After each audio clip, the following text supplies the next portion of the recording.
C'est l'histoire d'une désignation rocambolesque, celle de Ronsard Malonda.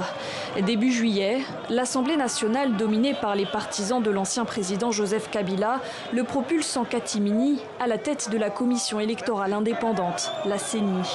Il remplace le très contesté Corneille Nangaa sous sanction internationale. Depuis, c'est une levée de boucliers. Dans la rue, les manifestations se multiplient. Procédure opaque, passage en force, CENI trop politisé, les griefs sont nombreux. Il nous semble qu'il y a la politique qui se mêle aussi de cette désignation. Donc il faut faire en sorte que la désignation de membres de la CENI, particulièrement du président, soit soustraite de l'influence politique. Ronsard Malonda fait l'unanimité contre lui. Église, opposition, mais aussi camp présidentiel. Pour tous, la ligne rouge est franchie.